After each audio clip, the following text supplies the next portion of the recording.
Hey everyone, Edgar here, the host of Snug Wrestling. If you're looking to unwind without the hangover, check out Good Fuels. These are THC infused seltzers made with all natural ingredients, clean, crisp, and consistent every time. It's an easy, balanced way to relax, hang out with friends, or just vibe without the drawbacks of alcohol. And because you listen to Snug Wrestling, we got an exclusive offer for all of our listeners, 20% off at shop.getgoodfuels.com when you use promo code SNUG at checkout. That's shop.getgoodfuels.com, and you get 20% off with promo code SNUG at checkout. That's Good Fuels, real chill, no hangover, must be 21 and over. Hey, this is your Olympic hero, Kurt Angle, and you're listening to Snug Wrestling. Oh, it's true. It's damn true. Welcome in, everybody. You know what it is. Shout out to my boy Kyle Weaver in the comments. K-Weave, what it do, baby boo? K-Boo, what it do? That's what Snoop Dogg apparently said to Gabriel Iglesias when Gabriel Iglesias, he goes, when he met Gabriel's fluffy son, he goes, what it do, baby boo? That's hella fun. Yeah, it was good, everybody. Welcome to another Thursday, another episode of Snug Wrestling with Edgar. I'm your host, and Mr. Bludd. We're going to be doing one-on-one, and today we got a couple interesting topics, just two topics today. So be sure to double tap the screen, be sure to share the live and comment, all that good stuff. We'll see how long we can stretch out these two topics, but in the meantime, throughout the episode, we will be answering questions, addressing comments that are on the chat, on the live, and all that good stuff. How you doing, bro? Doing pretty good. Just got back from the gym not too long ago, so that was good. Nice. I always do kind of go hard in the gym a little bit before MegaCon every year. This year, I'm debuting my Master Replica Captain America in-game costume at MegaCon. Get fit for that, huh? Make sure it fits. I got to cut. No, it fits because I had it custom. I had it tailored when I had it made, shipped all the way over here from the Middle East. But it's made out of real white sheep leather. But no, the suit I got to cut at least say 10 pounds just specifically in the mid range because I was bulking a lot last year, and then when I stopped going to the gym, when I started getting sick and started getting the vertigo stuff and everything, I was afraid to work out because I didn't know if pushing it would make me nauseous. But I was bulking, so I got up to like 225, 230 pounds, and now I need to cut down to like 205, 210. So right in the midsection where I have that nice action figure slope, the triangle. So I got about a month of work to do that. So it's just straight like tuna wraps for the next month. And that's what's up. Yeah. Can't wait to see. I'm assuming you're going to be posting a lot of shit about that event, right? Yeah, because I also plan on meeting John Cena that Saturday on the 21st of March. That's going to be kind of hard to do if you can't see him. Well, I'm trying. Shut the fuck up. Well, I'm trying to get at least 1 to 2 question mini interview. Let's call it a mini view with him when I do the meet and greet. It's going to run me roughly $149 to $199 to do the video, and then I'm going to ask him a couple of questions, see if I can get him to say the podcast name. And then I'm also extremely excited because I am meeting Daphne Keene that Saturday. And if you don't know who Daphne Keene is, she plays X-23 in the Marvel Universe, the clone of Wolverine. She is my favorite comic book heroine of all time. So I'm extremely excited to finally meet her in person. And yes, Roman Snow 13, welcome, one of our biggest supporters of the podcast. Great to have you. Tuna wraps, yes, because whenever I cut weight, I've always cut weight while eating fish. Shout out to K-Weave once again. Thank you for all the likes. Be sure to double tap the screen. So today, we're going to be talking about the Seth Rollins interview that he did in the Club Shay Shay YouTube show, which he had a lot of interesting things to say. And the other thing that we're going to talk about is the Rey Fenix picture that has been going around online.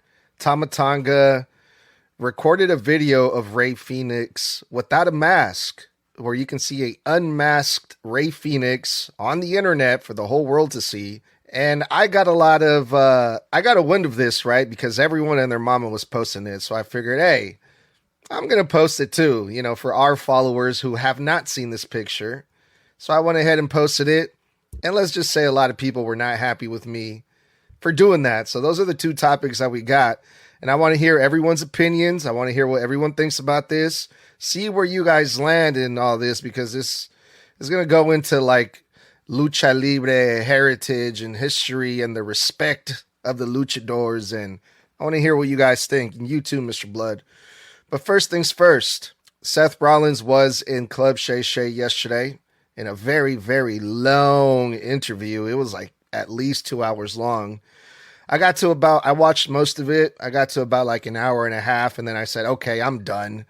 I didn't really feel like Seth Rollins was saying anything that we didn't already know. I feel like he wasn't saying anything groundbreaking. It wasn't like he was breaking any news or anything controversial or crazy. It was mostly about his life growing up Hispanic and his, family, and meeting his long lost sisters that he didn't know he had. Excuse me.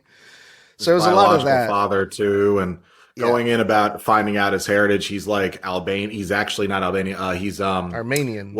Armenian, and he then he went into like how him and Becky like courted each other and how they finally budded their relationship. Then he talks about what the schedule of the business used to be like and why Ronda Rousey didn't stick it out, and gave her props, but also explained just how difficult it was. And he just really went through like his journey from like how he started to how he got into school and how he dropped out of college with his mom's permission to pursue wrestling. And then he went into the punk stuff. Then he went into, what if his daughter were to wrestle? How would he feel about that? And, I listened to the whole thing in the car yesterday. It was really, I enjoyed it for the most part. Goddamn, like hour 45, hour 52 minutes, I think, somewhere near there. It was a long interview because I listened to that one yesterday, and then I listened to Cody Rhodes interviewing Rey Mysterio today, which if you haven't listened to yet, him interviewing Rey Mysterio is a really good interview. Something we could definitely talk about some of those topics next week about his daughter Aaliyah has now got the bug for wrestling too, and is about to do a 1-week training camp to see if it's something she wants to do. She's been bothering Ray for 2 whole years about letting her get in the ring to try it out. And he said, well, once you graduate college, then I'll take you to the Performance Center. And that's apparently, coming up here pretty soon. But, really good interviews, some talking points from next week, I think will be really good coming out of that one for sure, if you haven't heard it yet. Yeah, I haven't heard it yet, but yeah, I'm down to talk about it if you are. But yeah, I was kind of disappointed with the Seth Rollins interview because I was hoping we would get a little bit more clues as to what's going on with him and his injury. And is he going to tease us with mentioning WrestleMania or a return or something? I was hoping for something. Give us something, Seth. But unfortunately, I don't think he said anything about that or hinted at that at all. There was nothing I heard that was really different. A shout out to K Weave. I remember when Mr. Bludd was wrestling at Rotary Park. Real ones remember. Thank you. But he didn't say anything. I already knew about his upbringing and start because they had done an A&E documentary on him before, back when they were doing those random small half-hour interviews on wrestlers. So I know about his upbringing, knew about his wrestling school, knew about how close he and his mom were and how she was his biggest supporter, and how she helps him run the wrestling school. Already knew about him and Becky met because we've heard them talk about it in a bunch of different interviews. We know the punk stuff, but now we are going to get into that, but we heard more of the in-depth of where Seth was at. And I've done 2 different videos, by the way, on my channel that are also collabed with our Snug Wrestling channel here on TikTok about my in-depth thoughts on that. And I got to say, we're going to get into it here in a minute, but I completely disagree with Seth Rollins for the majority of his feelings towards Punk. But we'll get into that. Then we hearing about his daughter and how he would have no problem with her getting in the business nowadays versus 15 years ago. That was new. Hadn't heard him say that before. And then his comments on Ronda, that was new. But I've heard him talk about the schedule. We've heard him talk about then versus now and what it was like. And we heard about the Shield breakup. We know what that was like coming up. So really it was like honestly a whole interview of him just, telling Shay shit Shay might not have known, Yeah. But a lot of it felt like really softball questions, oh, who did you idolize growing up? And I was like, okay, we've heard Seth Rollins answer that question a lot. Yeah. It felt like a fluff piece. Yeah. And then he mentioned Hulk Hogan, and I was like, oh, here we go. He's going to shoot on Hulk Hogan because, we've heard him talk shit about Hogan before. But you know what I think it is why this interview happened? Because Seth's been doing a lot of them lately, even though he's out, he's still recovering from his shoulder injury and his surgery. I think it's because they're trying to get the fans talking like, hey, Seth's not around, but remember, he could be the masked man, so let's keep him as relevant as possible, doing interviews, doing meet and greets, doing media. So you think, oh, a return is imminent, or he's already back and he's the guy in the back. And I think it's all a red herring, because the longer this goes on, the more interviews I see him in, the less I think he's under the hood, under the mask. I think they're going to swerve us. I think it's not going to be Seth. Because why else would you have a guy who's on the recovering list he's in the middle of doing rehab and stuff for that surgery. Why is he doing so much media when he's in nothing of note to promote other than just the company? And anybody can do that. I mean, the major takeaway I got from this interview that I felt like the main point that he was trying to get across is he's just building up this feud with CM Punk more and more, which leads me to believe that he is going to come back for that World Heavyweight Championship versus CM Punk at some point.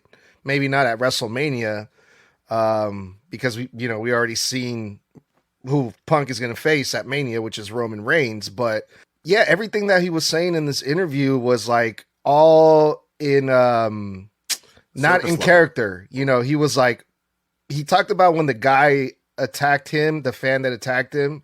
And he was like, man, people really get upset about what I do when I broke up with the Shield. Grown men are coming up to me and asking me, why, Seth? Why did you do that? And he's like, I don't think these people realize that what we do, it's not real. It's not real, Yeah. But then as soon as he started talking about CM Punk, then he started to work again. And then he started to build up that feud more and more, get more heat on him by talking shit about CM Punk, which I thought was great. Well, the guy who attacked him, first off, I'd like to make a correction, and thank you, K-Weave, for pointing out, but I was going to correct it anyway. The guy who attacked him specifically, that was because someone had catfished that guy as Seth Rollins, and the guy had some kind of mental issue and believed it was Seth. And then I guess whatever pre-arrangement that was supposed to happen that didn't happen triggered that guy in an event, and he just came out and rushed Seth on the ramp. But when it came to the Punk stuff, I have a bunch of people who agree with me on my videos that I did, my breakdowns. I got a lot of people who are like, oh, you're getting worked, bro. You're getting worked. Imagine getting worked in 2026. And I'm like, it's stupid for you to tell me I'm getting worked, you idiots. You want to know why? Because show me proof that, and I want you to clip this, Snug. I want this to be a clip because I want to shove it up these people's asses. You're going to sit here and tell me I'm getting worked on my videos about Seth's relationship with Punk, and that I'm getting worked thinking that they actually hate each other.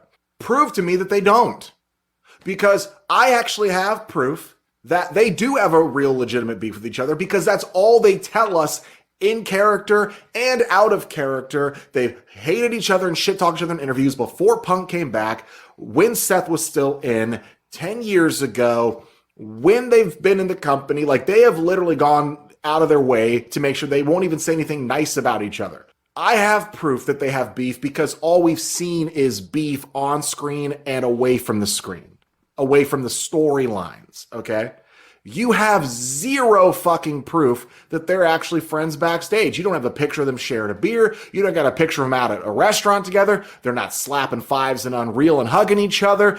The closest you see them in Unreal is sitting in a group talking about the Elimination Chamber, Punk talking, and Seth just sitting there with his arms crossed like this, and Drew, and they're standing around in a circle just talking about how the finish with John Cena should go Elimination Chamber 2025. But you have no fucking proof that they're actually friends. Meanwhile, all I have to go off of is all the hate they've actually spewed at each other verbally. So, and by the way, you guys act like all these people are friends backstage for real. Are you did you forget about Hulk Hogan and Randy Savage? Did you forget about Shawn Michaels and Bret Hart? Nia Jax and Charlotte Flair? Or who was it where they slapped each other? Yeah, Charlotte and Becky at one point. Did you forget that people can actually work together, be professionals, and still hate each other's fucking guts? because it's very possible. Yeah, there's a difference, dude. There's a difference. There's respect. There's also professional competition. You know, all these guys do want to be the best, you know, and sometimes egos get in the way of that. You know, oh, why is this guy getting more shine than I am? I'm better than him. You know, there's a lot of stuff that goes on like that in backstage as well. Yeah, like Ed, like are you friends with every single person you work with? Fuck no. But I'm saying, I'm sure there's at least one motherfucker at your job, your daily, that you're like, God, this guy, I can't stand when he's around. I hate when he opens his mouth. He bothers the crap out of me. I don't like his attitude, don't like his ego. And you butt heads. Maybe you've already had an issue in the past with each other before, and you just stay away from each other, but you've got to maintain a professional etiquette with each other. Newsflash, guys, just because you work together doesn't mean you got to like each other. It doesn't automatically mean you're friends for real. You know, it doesn't mean not everything is a work. WWE is notorious for taking real fucking problems with people and then putting those real problems in a story. You want the biggest fucking example of that in modern or recent modern history? Edge and Matt Hardy over Lita. A real fucking beef, a real fucking problem that WWE thought, this is so good, we have to pay, get people to pay to see it on TV. Another one, Jeff Hardy and CM Punk, legit beef, legit hated each other, for real. Okay, so it's not like you guys sit here and act like, oh, you're getting work to do a shoot. Not everybody's singing Kumbaya around a fucking fireplace. I'm sorry. You know? Yeah. Like Nia Jax was recently on Chris Van Vliet, and you know, Chris Van Vliet, I think this is why he gets, you know, he's one of the biggest podcasts ever because he asked the questions that no one else asked. Like, yeah, love him. He asked Nia about the time that her and Charlotte got into it in the middle of a match on SmackDown where shit got real and there was real heat there. And then Nia was like, "Oh, we're good now. But she was like, "Yeah, sometimes shit happens, you know." Yeah, sometimes you have legit beef with each other. Real quick, shout out to K-Weave. Okay, when you guys get a chance, your opinion on Brock beating the streak on purpose because he was wondering if there was real beef, since we're talking about beef, between Brock and Taker. No, Taker straight up said, look, he didn't think Brock was the right guy. He even told Vince on the day he still didn't think he was the right guy. Vince said, well, it's got to be the guy, so he did it. But Taker got concussed partially through the match in the opener, and they just had to, you know, do the rest and wrap it up. But the streak was always going to end that day.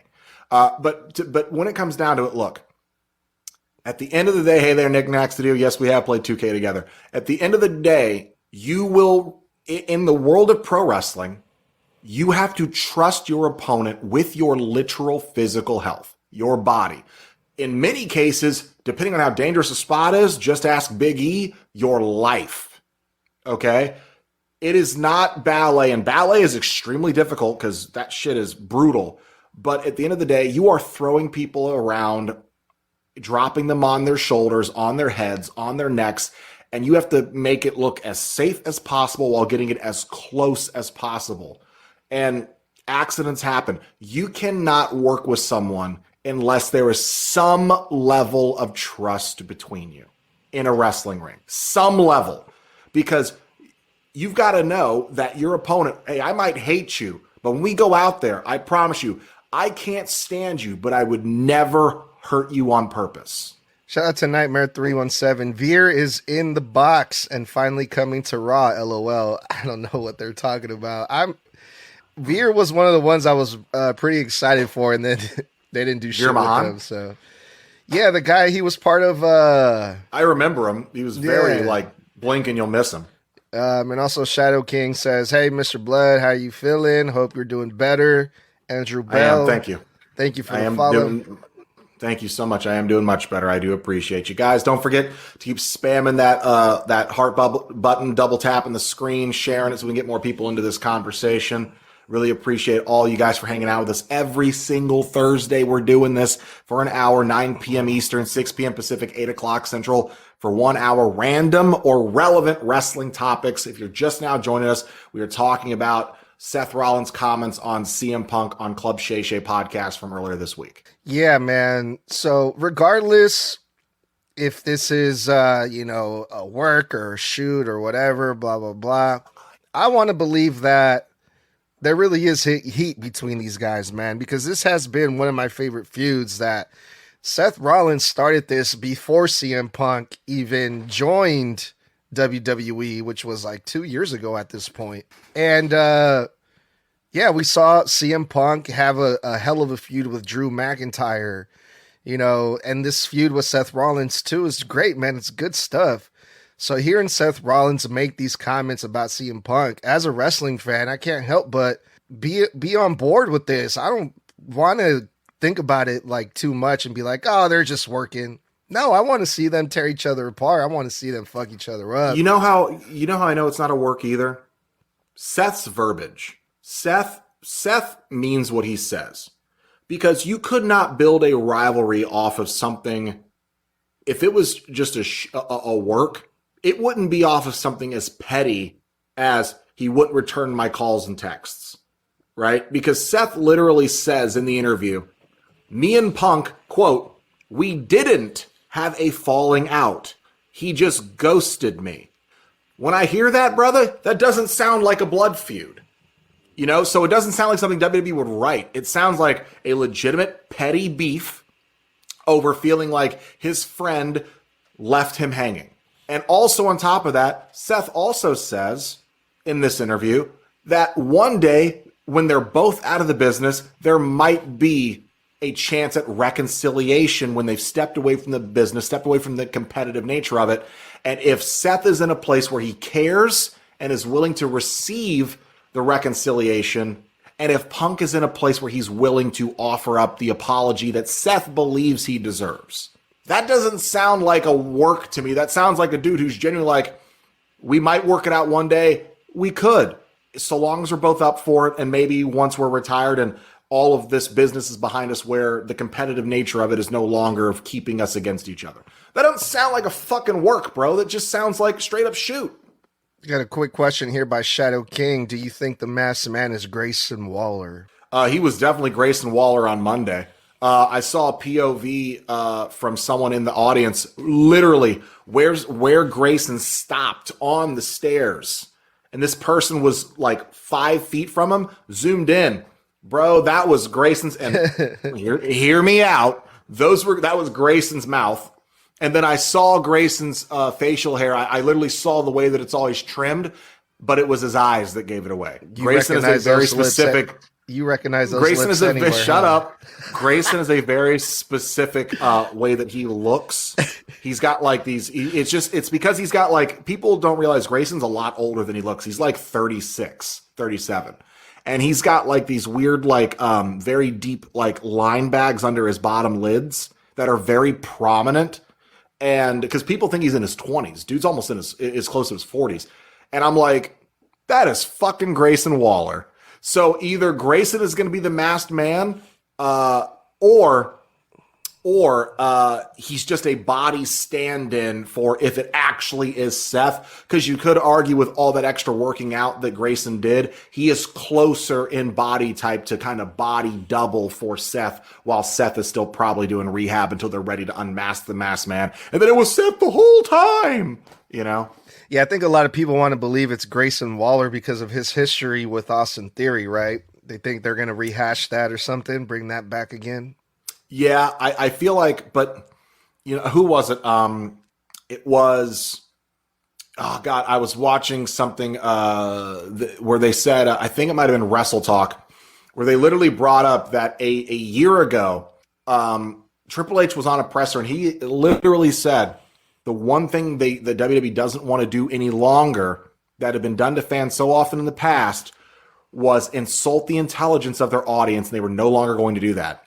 If this winds up just being a way for you to like have Grayson feud with Austin, it's stupid.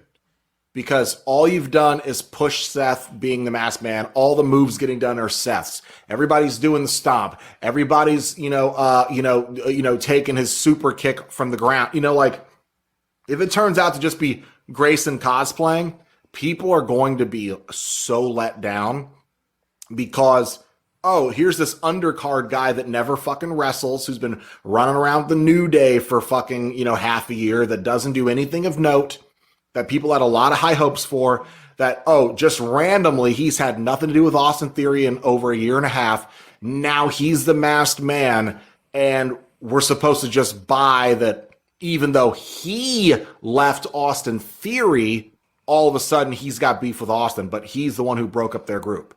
So it's like, why would you then start attacking Theory? Why would you start attacking Logan when you dropped Austin Theory when he got injured? And when you were bitching to the New Day about needing something better than Austin Theory, why would you attack him then? If anything, it'd be him attacking you for shit talking him. You know what I mean? So it doesn't make sense. So I personally am going to hope and go with the thoughts that it's just Grayson Waller dressed up as the masked man as a body double stand-in for Seth because they need to keep guys who are closer to Seth in stature so the audience still can suspend their disbelief for it being Seth. But man, I mean, be damned with these 4K cameras on these cell phones, brother, because you zoom in with that optical and that was Grayson Waller all fucking day on Monday. Well, there you go, Shadow King. Thank you for your question. But going back to the Seth Rollins things now before we switch gears, I had to play devil's advocate here, Mr. Bludd, because this is what I got a sense of after hearing this interview. And that was one of the things, too, when people found out that Seth Rollins was going to be in this Club Shay Shay show, is that the first thing people were saying in the comments, oh, we already know what Seth Rollins is going to say. I hate CM Punk. And he did. He talked about it, right? But after hearing Seth Rollins talk about CM Punk, I can't help but feel like this is a work, but it's a really good work because the stuff that he was saying, Seth Rollins, it's personal. It makes sense for like a good wrestling feud, but in reality, it does seem a little bit too like kind of egotistical and I don't know, whatever. Extremely selfish and whiny. Yeah, exactly. And I don't think Seth Rollins is actually like that in real life. I'm a grown man, and this guy who was my friend stopped talking to me. Like, here's the thing. Wrestling is filled with egos. So at the end of the day, do I believe that some of this is a work for Seth to keep that story alive, to keep that fresh in people's minds? Sure. But do I believe that he still believes what he's saying? Absolutely. Because the best real shoots that are turned into works come from real places. When Seth was doing this interview, Seth never once said, I hate CM Punk. He, in fact, put CM Punk over. He said, CM Punk was a really good guy to me. He let me sleep on the bus sometimes. He let me sleep on his couch. He vouched for me and Dean to be brought to the main roster in the Shield. He was a very good friend to me. He was my favorite guy on the indies. I used to drive to go watch him wrestle in Chicago. He sounds like a guy who's just hurt. But at the same time, when he's talking about like, oh, how things, ended between them, he said, look, I sent him calls and texts and he wouldn't reply. If he had just replied to one call or text, then maybe we have a completely different narrative. Maybe we stay friends. But then I think, how petty is that, Seth? The guy was used and abused by the company for years. They made him work injured for years, made him keep working against the one guy, Ryback, who kept hurting him, along with other wrestlers who kept complaining about how stiff he was and begged the company to stop making him wrestle him. Then they made him background to other people's stories. As the fucking champion, he played second fiddle to The Rock and Cena twice. Had to drop the title to the fucking Rock. Then he gets a misdiagnosed staph infection that nearly fucking ended his life, because staph infections are very serious, especially when they get in the blood. And that was a WWE doctor who did that, and they misdiagnosed it and then mistreated and didn't treat it at all. And then they fire him on his wedding day. People like to forget. They go, well, when Punk left, Punk just quit. Punk didn't quit. Punk did what Austin did. Punk went home and took a hiatus to get a break. They fired him. They sent him release papers on his wedding day. So if I go through all of that and then you pick my wedding day to terminate me, bitch, You're goddamn right. I'm going to fucking vent all over the world about it on Colt Cabana's podcast. I'm going to air all this laundry. Y'all could have took my life with all these times you made me work injured and wouldn't give me time off. You forced me to work with a guy who almost broke my freaking neck twice and almost fractured my spine. You almost take my life with your fucking bullshit doctor who didn't know how to diagnose a staph infection that could have taken my life if it had reached my blood. And then you fire me on my wedding day and you act like I'm the fucking prick? Fuck you. Wait, and hold on, slow down there, Mr. Bludd. Let's put let's go back a little bit. Was Seth Rollins even wrestling during that time in the WWE? Well, here's where I get to the point. Because when it comes down to it, no one thinks it, and I made this point in my videos, no one is thinking about it from Punk's perspective. Seth goes, if you just called or texted me, I could have been there. Punk was in a lawsuit where he was probably advised by his lawyer, don't talk to anyone at the company because it's the fucking company and the doctor that are suing you. Seth was on TV in what story at the time, brother? Between 2014 and 2015. The authority storyline. He had already turned on the Shield, and then he was working hand in hand on screen with which two people, bro? Stephanie McMahon and Triple H. The two people who were higher ups and had partial ownership of the fucking company that were working this close with the one guy who kept trying to blow his phone up to talk to him. Right. Why would CM Punk start airing out his problems to the guy who could, for all intents and purposes, just let something slip to Stephanie and Trips in the middle of a lawsuit, which could then nail him to the cross when they go to court? It could screw him over. Anything he says wrong, if Seth just accidentally lets it slip or says something he shouldn't, or just feels like, gossiping to Triple H about it. Who does Triple H go to? Vince McMahon. Who does Vince McMahon go to? The lawyers. Then what happens to Punk? He's screwed even worse. So I don't blame Punk. I wouldn't have talked to Seth either. I don't know who to trust. And Seth, you made it clear. You're a company fucking guy through and through. You're the last fucking guy I want to talk to because, hey, company guy, your company is fucking suing me. Man, that seems like such a long ass time ago, man. I almost sometimes forget how long Seth has been in the WWE, man. It's crazy. But let's read off a couple comments here before we move on. I want to give a quick shout out to Uncle Kev 302. He says, are you ready for the box of Jericho? Drink it in, man. Hopefully we'll see. That would be cool. Shout out to Big Papa K. Says, I think Roman's dislike for Punk may go deeper than Seth. That's another good feud right there. That's another thing, by the way, speaking of that. Seth says that it was the podcast that blew up their friendship. It was what Punk's comments shitting all over my company. The only person who got any actual negative flack from that podcast was Roman. Punk never said anything disparaging about Seth on that podcast. He never even shit talked Roman. He said the whole point of the Shield was to get Roman over, that they had to protect Roman. He never said anything untoward about Seth. He barely said anything wrong about Roman. He didn't shit on Roman. He said the whole point of the Shield was to protect Roman because he was their golden boy. That's true. Yeah. So, yeah, man, it was very interesting stuff. This feud with CM Punk and Seth is lovely. Whether you want to believe it's a work or not, whatever it is, I'm all here for it. It's a lovely thing. I can't wait to see Seth Rollins come back. Go after Punk if it's for the title or not. I just want to see Seth and Punk go at it. But yeah, we'll see what happens with Seth Rollins. But I'd like to move on to our next topic, Mr. Bludd, if it's all right with you. Go for it. So the picture with Rey Fenix unmasked that's going around the internet. Again, just to go over just for some context, Tama Tonga posted it. I don't know if it was on a live video or a picture, but it was from one of Tama Tonga's accounts. I don't know if it was Twitter or Instagram or whatever. I tried to find the original video myself on all of his accounts. I couldn't find it. So I think it was either taken down or Tama Tonga deleted it. Now, could this have been Tama Tonga realizing, oh shit, I fucked up, maybe let me take this down? I don't think so. You know, Tama Tonga is a grown ass man. He knows what he knows what he's doing. Rey Fenix is also a grown ass man. Also, Rey Fenix, if he's a masked luchador, he should know better than to let another wrestler record them on camera while they're hanging out.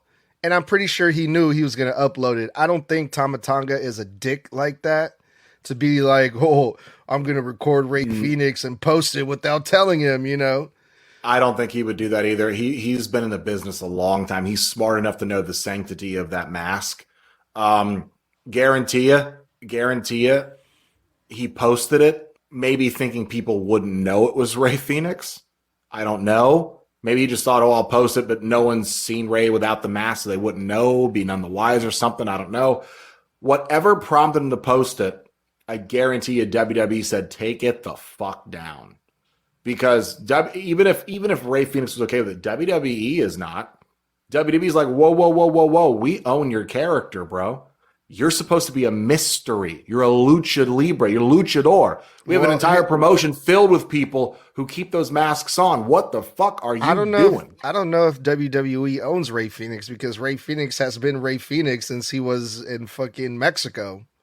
Unless Rey Fenix owns the trademark on it, WWE would have made a play for that trademark. And plus, like these guys are wrestlers, man. They know how smart wrestling fans are. These guys, these smart fans, they know everything about anyone and everyone basically. I mean, it doesn't take a lot to figure out who it is with the tattoos or, you know, people figuring out the whole thing with the masked man with Grayson Waller. You know, they do their digging. They know their shit. I mean, it's understandable, like with like Rey Mysterio, like there's tons of videos of him without the mask because people film him at the fucking airport. But that's not Rey putting it out there. Rey has to follow FAA laws. You cannot be masked in a fucking airport. So he's got to walk around. But people, these jackasses and weirdos who stalk these wrestlers' flights and their freaking itinerary know where he's going to be and when he's going to be there because they've got nothing better to do with their lives. And they come out as soon as he's trying to head to baggage claim with a camera in his freaking face. And Rey's just such a nice, you know, respectful guy. He's like, well, okay. You know, that's true. You know, that's true. But also, on the other hand, on his own social media, Rey Mysterio constantly posts pictures of himself with his family unmasked, which I don't have a problem with that. You know, but I think for him though too. Well, he was unmasked. What was it? WCW. They made him unmasked. Yeah. So in his mind, he's like, people have seen my face anyway. The mystique's gone because Google is free. And you know, at the end of the day, I mean, let's be honest. They want to know what Rey looks like. Look at Dom. Because Dom looks exactly like fucking Rey did when Rey was in his early 20s. But when it comes down to it, it should be up to your discretion as the performer. Does the mystique matter to you as much anymore? I doubt it with Rey. Rey's a Hall of Famer now. He's had a almost 30-year plus career, actually over 30-year plus career. God, because that Halloween Havoc was like 96 or whatever. But when it comes down to it, at Rey's stage, the mystique doesn't matter to him anymore because what does he have left to prove? But when it comes to like Rey Fenix, where you're still like in the middle of your game, I think the mystique should be important to you to a degree, but I would also hope that it'd be important to my coworkers. So I'm hoping that if Tama posted anything, it was with Rey's permission. I mean, yeah, again, these guys are veterans. They know what they're doing. Yeah. They're not like little high school kids. They're like, I don't think I shouldn't have done that. Yeah, I doubt Tama Tonga is the kind of person that would record this guy with his permission and then upload it without. Tama's a lot smarter. Tama knows he would get nailed to a cross by WWE's HR or creative, or Triple H would hang him by his balls if he took a video of this guy that was supposed to be personal and then uploaded it and didn't tell Rey Fenix. Because I guarantee it, Rey Fenix would go straight to fucking Triple H or whoever's in charge, be like, or the producer, be like, did you see that? Tell him to take it down. He posted a video of me without my fucking mask on. I didn't ask him. I didn't tell him to do that. Tell him to take it down. If Rey Fenix wasn't okay with it, Rey Fenix would have done that. But Rey's throwing up a peace sign and everything. Like he's like posing he's fine for it. He's posing for it. So it's like, okay. maybe the mystique just doesn't matter to him as much because maybe Unreal has made some of these guys more comfortable where, you know, they know that, you know, there's cameras following them everywhere now that are videoing every little thing backstage. maybe this just because kayfabe is practically, done, they just don't think that it matters to protect it anymore. I've also seen like fan footage of Penta, before the show, showing up to the arena. And I have no idea what Penta looks like under the mask, but apparently some WWE fans do. How? I have no fucking idea. I've seen they're like, pictures of it. hey, there's Penta. Hey, Penta. And then he'll turn around and wave at people without a mask. So it's like, I mean, I know what he looks like without the mask because I saw someone post it on TikTok like 3 weeks ago. And I was kind of annoyed because I'm one of those people that wants the mystique. I don't want to know what they look like because that's the fun of the mystery of it. yeah. But it's not that way for everybody else. Nowadays, everybody has this urge, this need, this visceral, like, I have to know everything. And it's like, no, you don't. Half the fun of suspending your disbelief is your disbelief has been suspended. Yeah, but then again, it just goes back to these wrestlers know what they're doing. If they're pulling up to the arena, what do wrestling fans do before a show? They wait for the wrestlers to show up, to the arena. Autographs, slap high fives. Yeah. If you really don't want to be seen, if you really want to keep that mystique, come in the mask. Yeah. Wear the mask or don't. Or a hoodie, something, or put sunglasses on. I mean, sometimes Penta's like waving at them, like, "Oh, hey, it is me." I mean, but you know what? But Penta's also a man of the people. I mean, you got to think Penta owns a whole fucking wrestling school in fucking Mexico.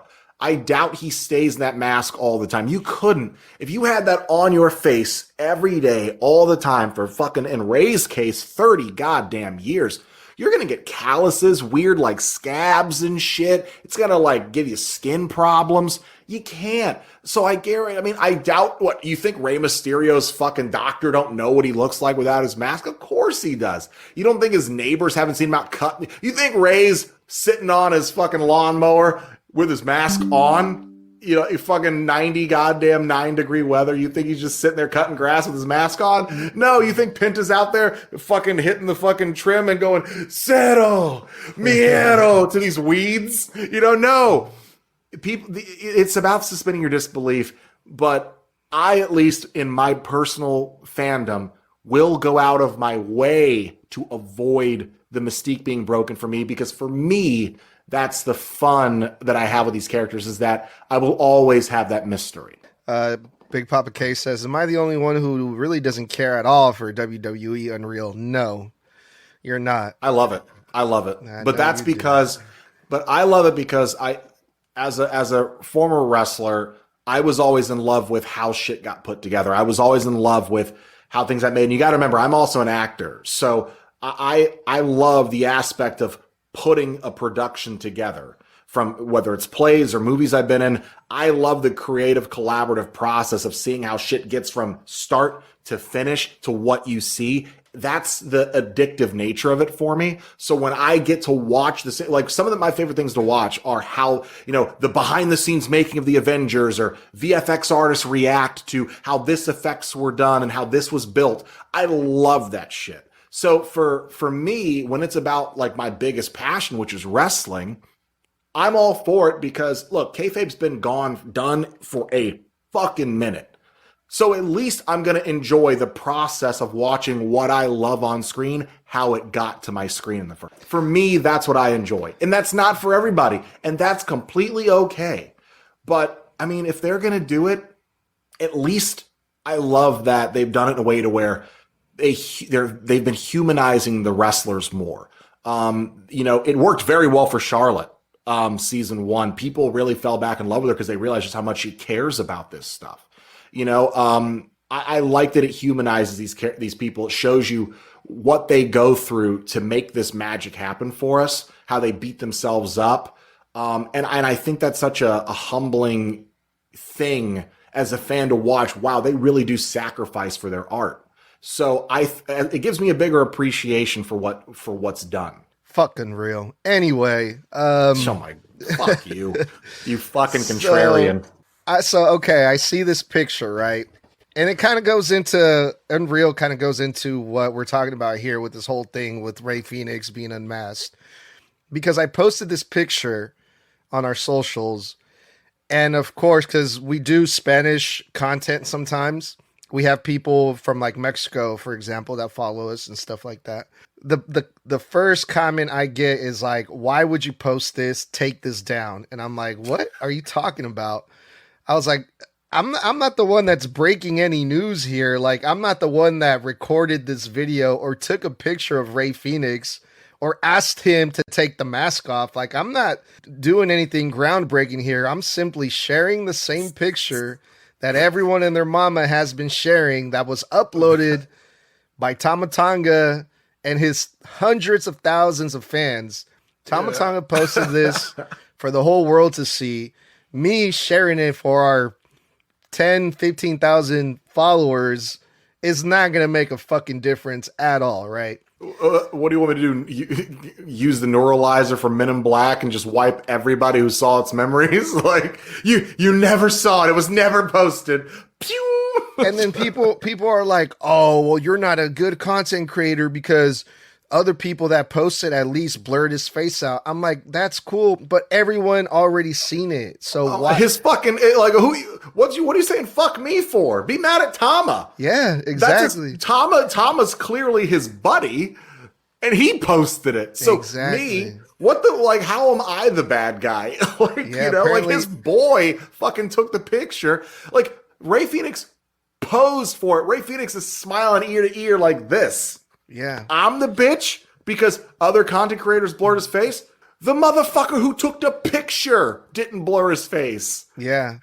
And I was like, if you have a problem with this, like, I'm just the messenger. Go to Tama Tonga's page or Rey Fenix page, go complain to them because they're the ones that posted it for all of us to see. So yes, I'm going to share it because they posted it. Them by posting it are pretty much telling us, hey, this is okay for everyone to see. So of course everyone is going to share it because why not? If you don't want it on, if you don't want people to see it, don't post it on the internet. Don't post it. Like, legit, bro. Like, I'm like, look, like, what do you want? You know, like, at the end of the day, like, if you're go write a strongly worded comment on Tama Tonga's fucking Instagram. Like, write a letter and send it or burn it or whatever. But like, I'm sorry. And that's the funny thing. They're acting like you're the first person. Like, our podcast is the fucking first like podcast to post it. We were probably like the fucking 20th. Okay. Like, and by the way, even that's just podcast. We're probably like the fucking 35th, 100th person that reposted it because Tama has thousands of followers. Okay. On Instagram, I got 47,000. Tama's got like 200 something thousand or whatever the fuck it is. I'm going to check. You don't think at least all of them saw it before our account even did? Yeah, like 293,000 followers, Tama Tonga. Yeah, damn near 300,000 motherfuckers saw this shit before I even had a chance to repost it. Like, I mean, come on, guys. Like, get over yourself. Stop trying to get angry on someone else's behalf. Yeah, who's not even mad about it, by the way. Yeah, clearly they don't give a fuck about it, but it was mostly the Lucha Libre fans in Mexico, which I get. You know, the fans in Mexico, they love their Lucha Libre, and I get it. I'm Mexican. I grew up watching Lucha Libre. I understand how serious it is to them, but also, and this is where the whole thing with Unreal comes out, because I was trying to explain to them. I was like, look, we live in the world where Unreal exists now. Like, kayfabe is dead. Like, we all know what's happening here. And they're like, oh, well, this isn't United States. This isn't the WWE. This is Lucha Libre. This is different. This is fuck you. The culture, internet is global. Blah, blah, blah. The internet's global, motherfucker. Yeah. Like, and the WWE product is global. Fuck you. It's not just, this isn't the U.S., it's Mexico. Bitch, the internet is not just based in the U.S., motherfucker. I'm talking to you and you're in Mexico. Exactly. Like, and they're like, oh, I don't go around and filming wrestlers without their consent or asking them Neither to take. do we. And I'm like, we reposted. Yeah. You mother, you dumb. You think we've got that big? We wish we had that big of an end to where we could just hang out with fucking Rey Fenix while he's sipping a fucking Starbucks and be like, can I take a picture of you without your mask on? Sure thing, MJ Clark and Edgar from Snug Wrestling, my two coolest contacts in the content wrestling creation game, who were always behind the scenes with me and even share hotel rooms and dinners that I know very personally you can absolutely do. Like, go fuck yourself. Dude, we wish we had that fucking access. Are we on talking basis with like Victoria and like other wrestlers and other pros? Absolutely. Do they follow our show? Absolutely. But at the end of the fucking day, stop acting like we're the ones who fucking broke the story. We reported the story. We reposted the original post, which if you go to that picture, if it's still up, guarantee you there's probably a few thousand reposts. yeah, and there was a few content creators that were in our comments, like trying to make themselves like, oh, we're better than you because we wouldn't post that. We wouldn't. They're we Captain wouldn't do Save-A-Ho. it. Yeah, and I was like, look, man, like Soto, for example, he's done interviews with wrestlers before, like it was like a year ago, right, or something like that. The interview, and he was like, the wrestler told him, hey, don't post this interview until a certain date because things were going to happen in storyline that they talked about in that interview that aren't supposed to know. People aren't supposed to know until after, right?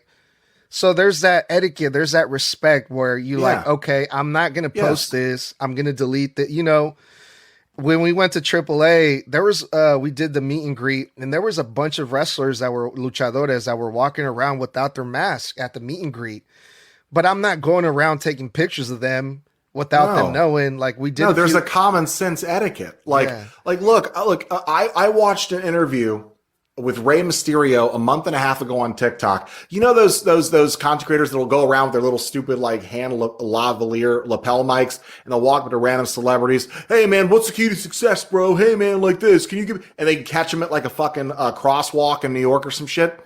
This guy came up to Rey Mysterio, I believe, in the airport, and Rey was nice enough to sit there and answer his questions for a good minute and a half. This video is no mask.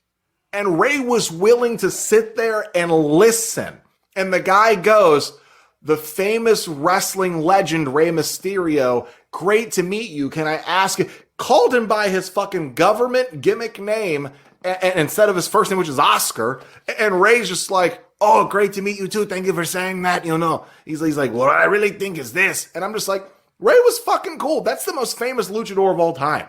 Yeah. So I wouldn't do that. Like guys, like take this fucking mark size stick. Yeah. Shove it up your fucking ass, sit on it, bounce on the top turnbuckle, then do a body splash on it until it's sprouting fucking apples out of your mouth. Like legitimately, be so for real, wrestling, it's not. Yeah, man. So yeah, I got into it with a few people on the comments about this, and I'm like, look, I'm not gonna take the picture down, bro, because it's already out there anyway. But I'm glad to hear you say this, Mr. Bludd, because it took you a while to accept the collab invite. I was like, oh shit, I don't know how he's gonna feel about this one because I didn't accept it because I knew it was gonna cause a problem. Yeah. But so then I waited. I was like, oh god, man. I was like. Because the moment you hit me, and remember, for those you don't know, I'm a former pro wrestler. I understand the sensibilities about this. Because, like, when I was a wrestler, my gimmick was Brother Bludd. I was a gothic cult leader. Shaved head, goatee, whiteout contacts, black lipstick, black eyeliner. And I spoke like this. My name is Brother Bludd. Do you think I'm walking into the bank like, I'd like to check my savings and checking? No, I'd like to make a cashier's check. No, I'm not fucking doing that. These people have lives outside of wrestling. That means when they get home and they take a shower, the mask comes off. When they've got to run to the grocery store, the mask is off. When they go to get a prostate exam, you think Rey was in there like, all right there, doc, whenever you're ready, hold on, just don't pull on the string. No, no. Like, guys, it's not that serious. If there was a problem with it, we already would have heard Rey Fenix say some shit about it. WWE would have already made Tama take the fucking posts down. But in this day and age, no one gives a shit because everybody who's got half a brain cell is in on the gig. Yeah.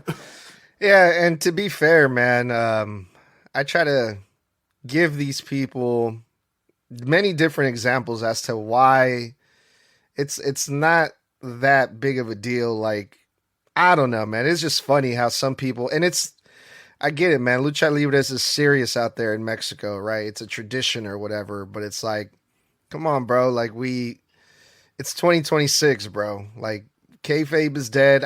I mean, back in the 80s, you know, the business was still protected. It's not anymore. And I don't think Lucha Libre is protected anymore. I can mark the moment when kayfabe kind of really went out the window. And it wasn't just the curtain call, because that was caught on camcorder footage when it wasn't supposed to be at a live event where no one was supposed to have cameras. The moment kayfabe really kind of went out the window for me was the show that no longer exists, the Raw that was dedicated to the memory of Chris Benoit before they knew the actual truth of what he'd done. And Vince McMahon walks out there and he goes, tonight we're going to suspend all storylines. All feuds take a pause. No good guys and bad guys. Tonight, every match here is in honor of the late, great Chris Benoit, and this is dedicated to him and his family. The man literally went out on screen and said, we are pausing all storylines.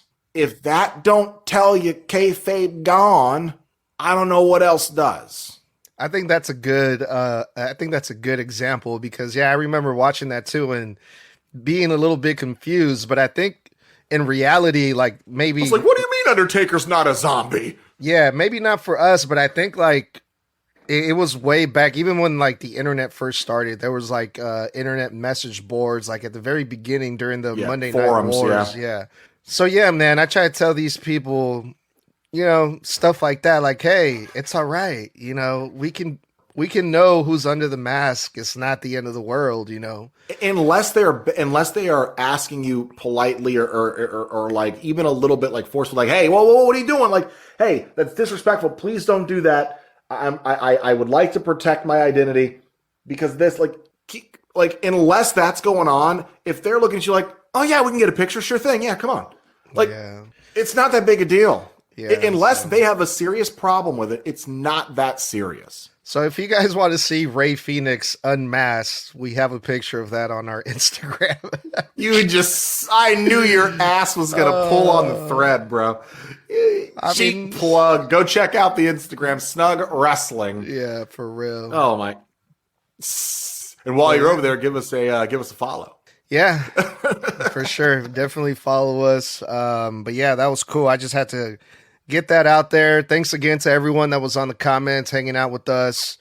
If you didn't catch the whole episode that we did tonight, it is going to be on Apple Podcasts, Spotify, and YouTube later tonight or tomorrow morning.